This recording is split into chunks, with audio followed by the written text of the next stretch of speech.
Defence Cuts, Minister speaks. Good evening. I am the Right Honourable John Coward MP, your Minister for Defence and Social Security, and I'm here to talk to you today about our new defence cuts.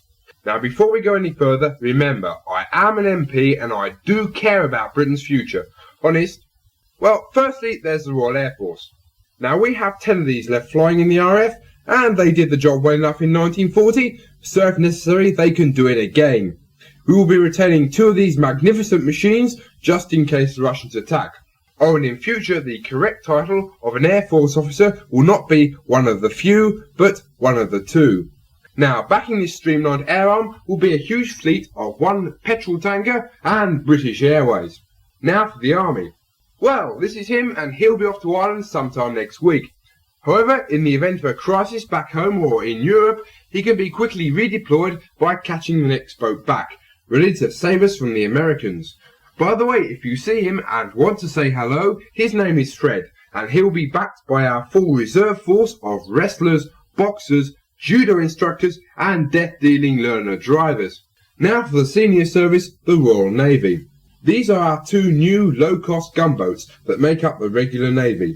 These crews of 8, equipped with the latest imported torpedoes and with engines undetectable by sonar, cannot be detected by enemy radar because of their low silhouette.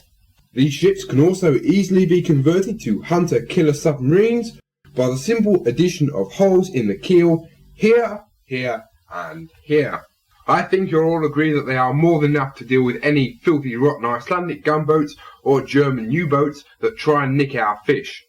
And for those of you interested, the Naval Reserve will be Stratford Boat Club. Sorry about that, lads, but someone's got to prove that Britannia still rules the waves. Now, some people, particularly in the opposition, claim that these defence cuts have been a little too drastic. They say that the £10 million gained by turning the Ark Royal into London's 3rd airport just wasn't worth it. This is just not true. We are still a world power because we have retained our nuclear deterrent. Our scientists assure us that in the event of a war with less than 2 years' notice, that we could, strikes permitting, build a bomb large enough to destroy the entire world. Critics argue this would kill everyone, including ourselves, but I say to you this would just serve the Chinese right for starting it. Now, what can you, the ordinary man in the street, if there are any streets left, do in the event of a war and or a nearby United match? Well, everyone between the ages of 15 and 65 will be eligible for free national health, military service and glasses. Now, this will all be great fun, guarding the Queen, guarding the Tower and getting shot at by Irish terrorists.